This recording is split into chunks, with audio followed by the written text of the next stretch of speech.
Hello students, let's move on to the last part of the poem, The Love Song of J. Alfred Prufrock from the pen of T.S. Eliot. So, we have been repeating in all these lines Prufrock's inability to make decision, his postponement, his cowardice, how he is not able to propose to the lady he loves.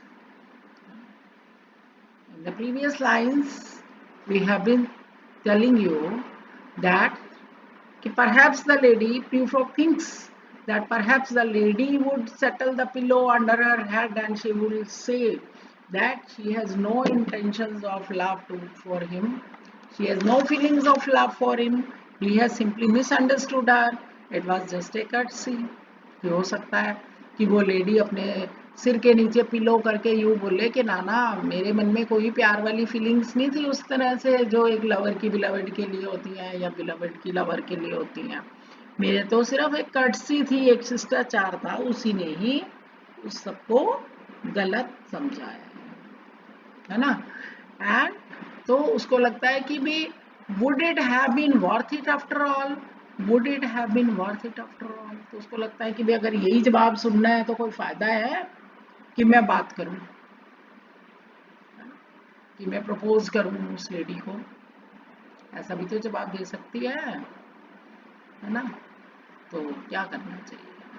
फिर उसको लगता है after the sunsets and the dooryards and sprinkled streets, after the novels, after the teacups, after the skirts that trail along the floor, and this and so much more, it is impossible to say just what I mean. है ना? Prufrock refers to his activities during the day. He refers to his activities during the day and in the evening, particularly the social formalities. अब इन lines में वो उन social activities के बारे में बता रहा है मॉर्निंग और इवनिंग की, कि टेकिंग टी, कि भाई taking tea in the club after the sunsets and the dooryards and sprinkled streets, है ना, कि जो भी सब घूम घाम लिया इधर उधर, नॉवेल्स पढ़ लिए, चाय पी ली, है ना, डांसिंग विद द लेडीज। देखो अब यहाँ पर क्या है, after the skirts that trail along the floor. अब लाइन ये लिखी हुई है, after the skirts that trail along the floor, इसका मतलब है after dancing with the girls, after the tea cups, after taking tea, after reading novels, after the sunset time and the dooryards and sprinkled streets, की गलियों में घूम लिया, कर लिया, नॉवेल्स पढ़ लिए, चाय पी ली, गर्ल्स के साथ डांस कर लिया, and this and so much more, इस तरह से और भी बहुत सारी एक्टिविटीज कर ली, है ना। After all this formalities he has no strength left to declare his love in suitable words to the lady, है ना। उसको लगता है इतना सब करने के बाद तो वही कोई हिम्मत नहीं रहती कि उस लेडी को वो करे। And this and so much more, it is impossible to say just what I mean. ये तो सिंपली इम्पॉसिबल है ना। मॉर्निंग की, इवनिंग की सारी एक्टिविटीज करने के बाद, सनसेट के बाद, घूम के गलियों में, नॉवेल्स पढ़ के, टी चाय पी के, गर्ल्स के साथ डांस करके, और इस तरह से और बहुत सारी एक्टिविटीज करके, it is simply impossible, simply impossible है ये बताना कि भाई मैं क्या कहना चाह रहा हूँ, व्हाट आई मीन, क्या मतलब कि मेरे को क्या कहना है। कहता है इट इज सिंपली इम्पॉसिबल, दिन भर ऐसे काम सब करके, सारी सोशल फॉर्मेलिटीज पूरी करके, सिंपली ये इम्पॉसिबल है कि मैं सुटेबल वर्ड्स में उसको बता पाऊँ कि मैं क्या कहना चाह रहा हूँ।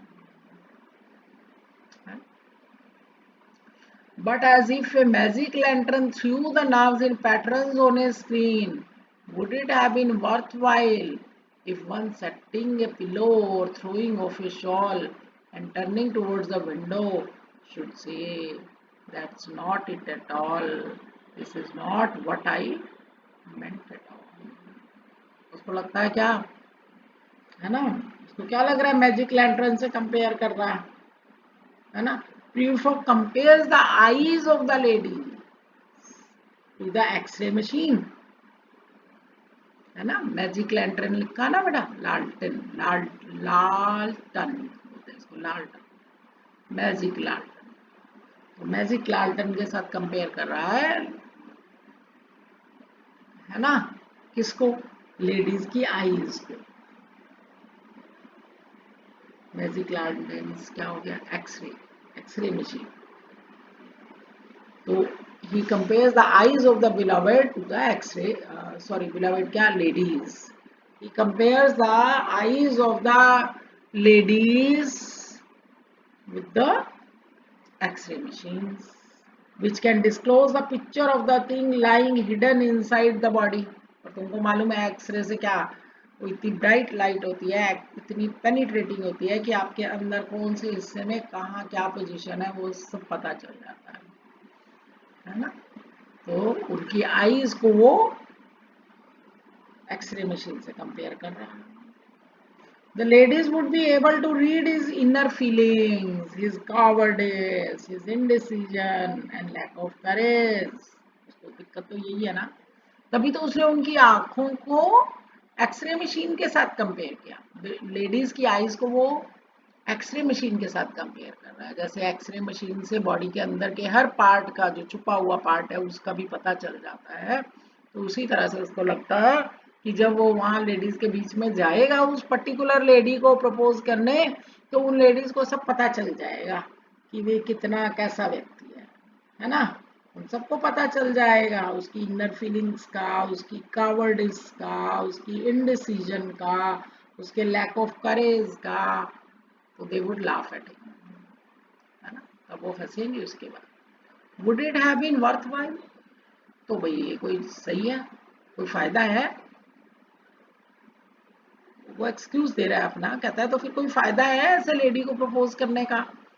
If one setting A pillow और थ्रोइंग ऑफ ए शॉल, वो अपने पिलो को सेट करके करते हुए या भाई अपनी शॉल को एक तरफ करते हुए खिड़की की तरफ मुड़ते हुए वो ये कहेगी कि नहीं नहीं, this is not, that is not it at all, that is not what I meant at all. नहीं नहीं, उसके मन में कोई फीलिंग्स नहीं है उसके लिए, है ना. उसने कहीं ऐसा इंप्रेशन नहीं दिया, उसने उसकी कर्टसी को लव समझ लिया. No, I am not Prince Hamlet, nor was meant to be. I am an attendant lord, one that would do to swell a progress, start a scene or two, advise the prince, no doubt, and easy to rule, deferential, glad to be of no use, politic, cautious, meticulous, full of high standards, but a bit obtuse.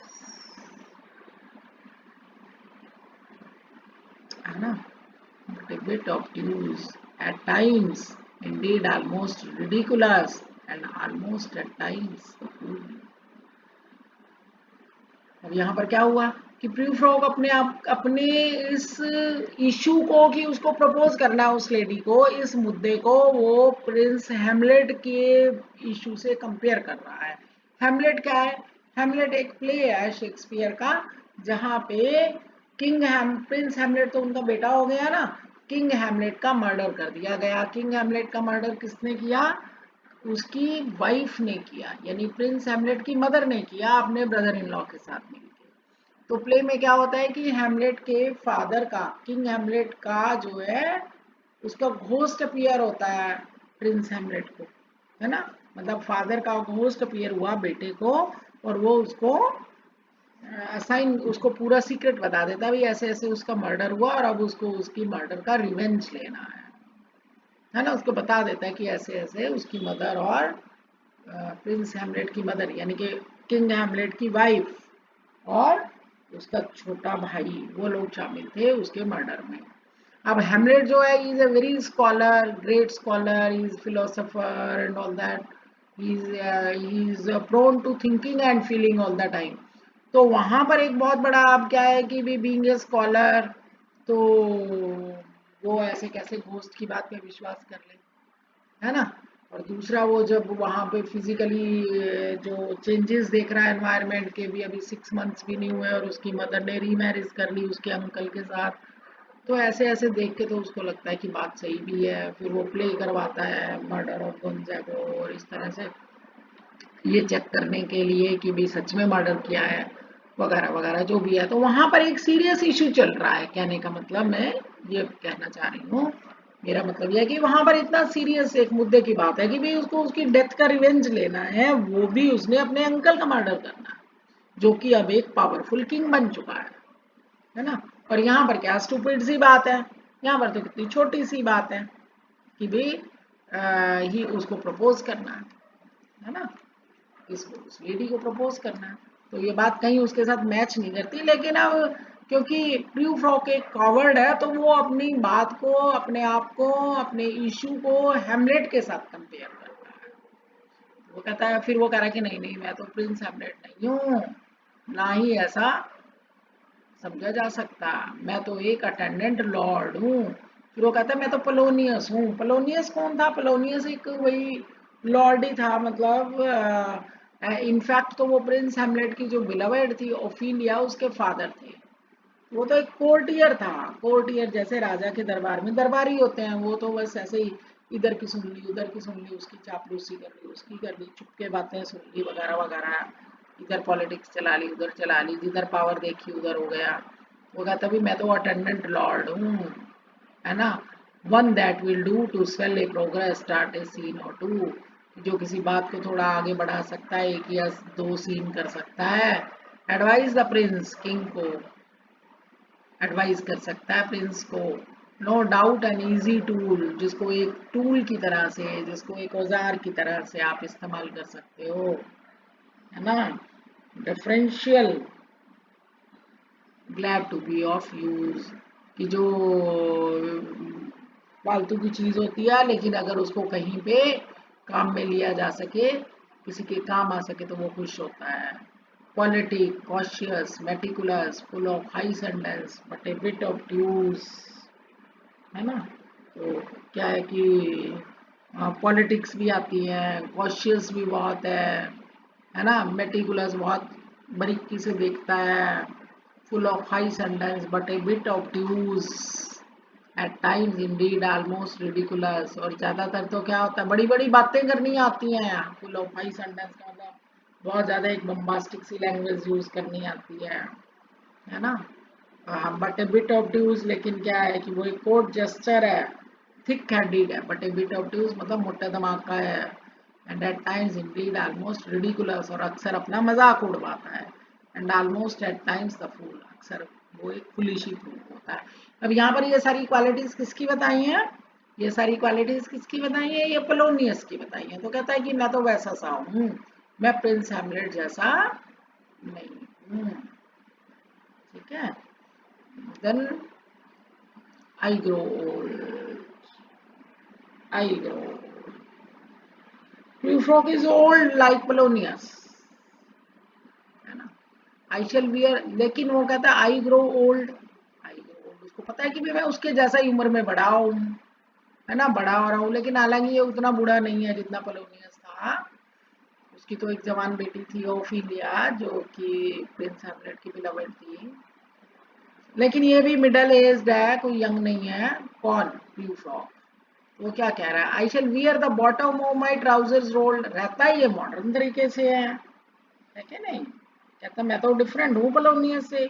He dresses himself like a modern dandy, है ना, trouser समझते हो, जो lower पहनते हैं उसको वो role करता है फैशनेबल स्टाइल में। Shall I part my hair behind, है ना, ये dresses is hair in a fashionable manner, अपने बालों को पीछे से पार्ट करता है। Do I dare to eat a peach, पीछे से अपने बालों को दो पार्ट करता है। And he dare to eat a peach while walking on the beach. I shall wear white flannel trouser, flannel trouser पहनता है, फैशनेबल वाइट, जो उस समय पे फैशन कट था, मतलब तो उस तरह के ट्राउजर्स पहनता है, और उसको लगता है कि भी जो बीच पे घूमते घूमते पीच खा सकता है। I have heard the mermaid singing each to each. तो मतलब इधर ऊपर वाली, नीचे तो लाइन डिफरेंट चली गई, इधर ऊपर वाली लाइंस में क्या दिखा रहा है कि भी ठीक है वो पोलोनियस जैसा होगा, पोलोनियस के साथ इसलिए कंपेयर कर रहा है क्योंकि he is also growing old, है ना, but he is dresses smartly, है ना, his hairstyle is also like that and his trousers are also the rolled one, है ना, he wears white flannel trousers and walk upon the beach। बीच पे घूमते घूमते वो डेयर कर सकता है, हिम्मत कर सकता है पीच खाने की। पीच क्या होता है? नाशपाती, फ्रूट्स खाने की। I have heard the mermaid singing each to each। Mermaids क्या होता है बेटा? Mermaids are the sea species with the head and upper part of a woman and the tail of a fish। Mermaids हम किसको कहते हैं? जिनका ऊपर वाला पार्ट तो वुमन का होता है, उनके जैसा होता है, और नीचे वाला पार्ट फिश होता है। ये सिंपली इम्पॉसिबल है। ये तो सिर्फ एक माइथोलॉजीज में और स्टोरीज में ये कहानी, इन लोगों के बारे में बात होती है कि ऐसे मरमेड्स थी, जल परी थी, ये था वो था, like that। You folk wants to escape from the routine of civilized social life, है ना। तो अब बात क्या हुई, हम लिंक कैसे करेंगे कि भाई while walking on the beach and eating peach he thinks of mermaids। कि बीच पे घूमते हुए, समुद्र के किनारे घूमते हुए, मॉडर्न ड्रेसेस पहन के और पीच खाते हुए वो याद करने लगता है ये स्टोरीज किसकी? मरमेड्स की। Who sang to Ulysses। ये भी किसी और, कहीं और से उसने एल्यूजन लिया। I have heard the mermaid singing each to each। I don't think they will sing to me। उसको लगता है कि मरमेड्स ने, यूलिसिस जब ये ट्रॉय से में वॉर के बाद, 10 years वॉर के बाद यूलिसिस अपने फॉलोअर्स के साथ, अपने साथियों के साथ जब वापस आ रहा था, तो रास्ते में मरमेड्स मिली और वो उनके वेलकम में गा रही थी। तो कहता है कि मुझे नहीं लगता कि वो मेरे लिए भी गाएंगी। ये तुम्हारे लिए क्यों गाएंगी वैसे भी, क्योंकि तुम इतने कावर्ड हो, इतने इंडिसिसिव मैन हो, तुम कुछ मैनली कर ही नहीं पाते, तो तुम्हारे को कौन वेलकम करेगा, है ना। तो इसलिए उसको पता है कि वो मेरे लिए नहीं गाएंगी। Anyway, let's move to the next। I have seen them riding seaward on the waves, combing the white hair of the waves blown back। ये तो सुंदर लाइन है। कहता है मैंने देखा है कि कैसे वो वेव्स, वेव्स क्या हुआ? समुद्र की लहरों के ऊपर वो चल रही होती हैं, राइड कर रही होती हैं। लहरें भी तो नीचे ऊंची नीची ऊंची ऐसे चलती है ना, up and down up and down. सबको पता है समुद्र में लहरें कैसे चलती हैं, पानी कैसे चलता है। तो उसने देखा है कि मरमेड्स कैसे लहरों के साथ ऊपर उठती हैं, कैसे चलती हैं, और कैसे वो पानी की झाग जो है वो पीछे ऐसे बन जाती है जैसे वाइट हेयर्स, है ना, वो झाग सी जो बन जाती है वो उसको वाइट हेयर कह रहा है। पानी की झाग को वो क्या कह रहा है? वाइट हेयर कह रहा है। तो it's a beautiful line. Actually, I tell you number of times that the channel is literature simplified, है ना। लिटरेचर सिंप्लीफाइड हमने टाइटल दे दिया, तो इसलिए मेरे को हिंदी में ट्रांसलेट करना पड़ता है, so that whatever is told you you can at least understand, है ना, कि whatever is being taught to you. But the point is there always कि जब हम इंग्लिश को हिंदी में ट्रांसलेट करते हैं तो उसकी वो जो कोनोटेशंस हैं, जो उसके अंदर के मीनिंग्स हैं, हम क्या कहें कि जो उसका रस है ना, जो उसका भाव है, जो उसकी तृप्ति सी वाली बात है, वो स्पॉइल हो जाती है ना। अब मैं तुम्हें समझाने के लिए और पोएम को अब लास्ट में, क्योंकि ये 5 वीडियोस में मैंने ये वाली पोएम कंप्लीट की, तो इसलिए मैं भी अब इसको वो करना चाह रही हूँ, खत्म करना चाह रही हूँ। तो मेरे को लग रहा है, तो मैंने तुम्हें कह दिया कि white hair of the waves, है ना, कि भी सफेद बाल, बाल नहीं, वाइट हेयर में तो लहरों की जो झाग है उसको वो वाइट हेयर के साथ कंपेयर कर रहा है। तो it's up to you how to imagine, कि आप कैसे इमेजिन कर रहे हो। आकाश में बादल हैं और बादल उन वाटर वेपर्स को लिए हुए जैसे मूव कर रहे हैं, तो तुमको क्या लगता है कि भाई अरे वो तो रुई के फव्वे से कैसे चल रहे हैं, तैर रहे हैं। कभी चीजों को उस हिसाब से देखो तो आप इमेजिन करोगे तो तभी मजा आएगा। The teacher's role is just to tell you the meanings and the interpretation in the all that, and he can help you in understanding that text with all their connotations only when you are able to understand the things in English, isn't it? So anyway, Pew Frog is escaping the reality, है ना? So he is just talking in that poetic style, है ना? He goes into that romantic world. So what he says, when the wind blows, the water white and black. When the wind blows, जब हवा चलती है और पानी white और black दिखता है। व्हाइट और ब्लैक क्यों दिखता है? अरे भाई क्योंकि ओशन बहुत डीप है, ये रिवर बहुत डीप है, तो जो पार्ट ऊपर की तरफ दिख रहा है जहाँ पे सनलाइट पड़ रही है या जहाँ पे लाइट पड़ रही है वो चीज़ व्हाइट दिखेगी, और जो डीपर पार्ट है वो ब्लैक दिखेगा, है ना? तो जब हवा चलती है और पानी में वो उथल पुथल सी लगती है, वो व्हाइट और black. We have lingered in the chambers of the sea by seagulls wreathed with seaweed, red and brown, till human voices wake us and we. So this is again the song of mermaids, है ना? We have lingered, we have lingered in the chambers of the sea by seagulls wreathed with seaweed, red and brown, till human voices wake us and we. So this is the song of the mermaids. They sing about their living deep in the bottom of the sea. है ना? We have lingered in the chambers of the sea. तो ये mermaids गा रही हैं कि हम तो ओशन के बिल्कुल डीप इनसाइड में रहते हैं, बहुत गहरे में रहते हैं, सी के बॉटम में रहते हैं, and being garlanded by the seagulls. Seagulls हमें गार्लैंड्स डालती हैं, माला डालती हैं। माला किस चीज की डालती हैं? Seaweed red and brown, red और ब्राउन कलर की जो सीवीड होती है। वीड क्या होता है? पौधे होते हैं, खरपतवार कहते हैं, अनवांटेड प्लांट्स को कहते हैं।